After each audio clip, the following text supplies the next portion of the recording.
All right, so hopefully you've imported your data set and you're ready to go. Make sure you save this program so that you can continue working with it. You just click this little save button, put it into where you want it to go. So I've been working out of files in this SAS user thing, and since I like to be consistent, I'm going to go ahead and rename this to HSB2 so that I know which program that I will be working out of. It doesn't like the HSB2. Here, let me try a different, HSB2 new. Maybe it'll like that. Oh, that's right. I just need to select the folder that it's in. Okay, so we can just continue on with HSB2. And you save it. Now, the very first step that I like to do is to get some descriptives about the participants in this research study. So earlier we talked a little bit about what types of variables that we have. So these variable types will determine what type of analysis is best for this. So for your categorical ones, usually you want to do frequencies, and then for your continuous variables, you want to just do some, mean, standard deviation, some of your central tendency measures, and the spread. So for the frequency variables, the code is procfreq, and you name your data set HSB2, and then you can create some tables. I like to do a little tabs for my secondary, coding, just to kind of like give it a little bit of organization. So some of the frequency variables that we've got female as one. Let's see, what else do we have? We have program, which is prog. We also have race and school type. Let me make sure I spelled that correctly. SEHTYP. Yep, awesome. And SES would be the last, categorical variable we're working with. And you would go ahead and put run there. I like to make sure that I get it all because, I don't want to have to click through the results. So I'm going to go ahead and do a proc univariate as well. Data equals HSB2. And then the variables that I want, we have, let's see, math, read. I also remember we had write. And let's see, science and social studies.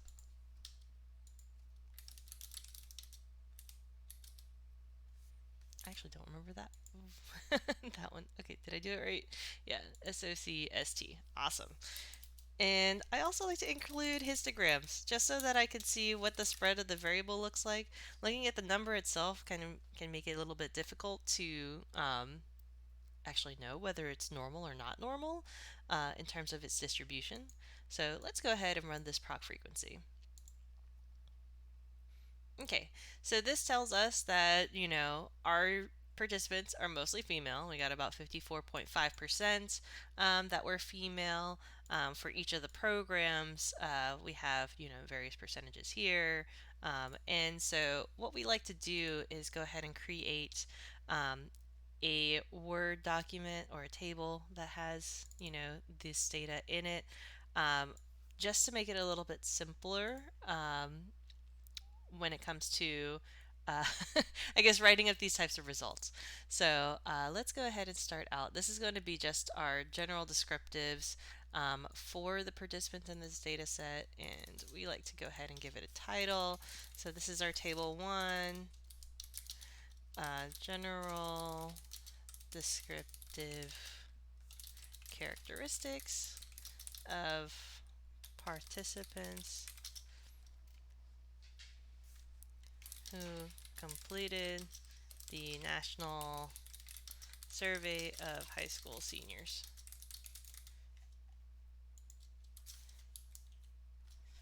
I like to be as specific as possible so that there's no question what data people are looking at when they're looking at this data. So we have variable name here, and then in terms of our column, we're going to provide either mean plus or minus standard deviation, and it just kind of depends on whether or not it's a categorical or continuous variable, or we're going to provide the n and the percent. So how many we have and the percent here. So let's go ahead and center this. I'll show you a little bit more on how to, change some of the layouts here, because each of us have our own little thing that we like to do when it comes to the layout of our data. So let's go ahead and start off. We have female. Since this is categorical, we're going to use the n%, so 109 and then 54.5. And then for program, if you remember, we had multiple values that we could do here. So we had a general program, and let's go ahead and copy the spacing here, a academic program, and then a vocational program. And then for race, we also had some different characteristics, and I'm actually going to move race closer towards the top because this is more of a demographic characteristic than it is, program type or anything else. So the first one we had was Hispanic, and then we had Asian, African American, and then we had white. And then we had school type. So for school types we had, let's see, we'll actually just compare it all to public school. So public school type. And the last one, we have socio-economic status. And so for this one, actually, I might actually put this up here as well, since it kind of goes along with some of these other descriptives too, or demographics. So, oops. For socioeconomic status, we had low, and then, what is it, middle, and high. The rest of this is just filling out these little blocks that we have here. So for race, we had Hispanic, that was the first one, that was 24, and that's at 12%.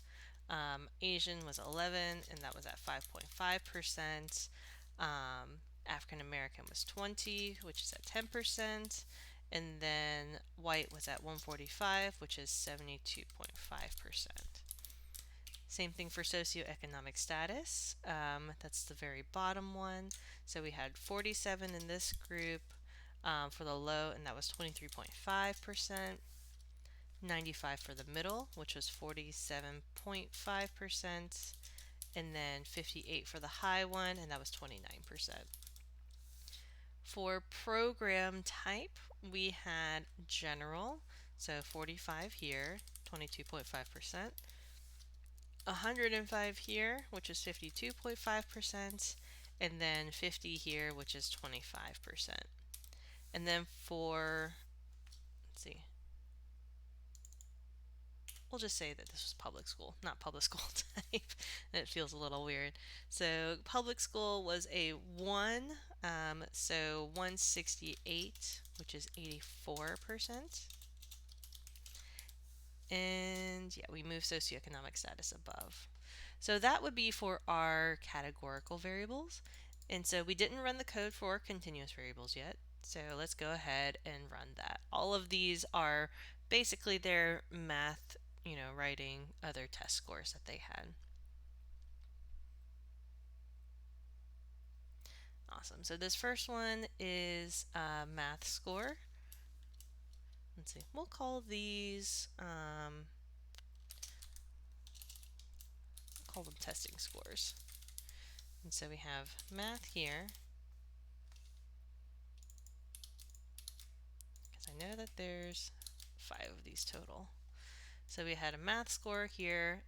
We had a mean of 52.6. And let's go ahead and toss in that plus or minus right there. Plus or minus standard deviation of 9.4. And so when we look at this, this distribution right here, it kind of looks like it might not be normal, but it's actually not too bad. We can scroll back up to check out the skewness and kurtosis, and it doesn't seem too far off. But if we do need to, we could always, use the median and report the interquartile range. So this Q1 to Q3, but it doesn't look too bad. The next one was our reading score. So we had a mean of 52.2 plus or minus 10.3. And this one also doesn't look too bad in terms of distribution. We can double check with the skewness and kurtosis again. Next one was our writing score. Mean 52.8. Don't forget to round up if it's 5 or higher.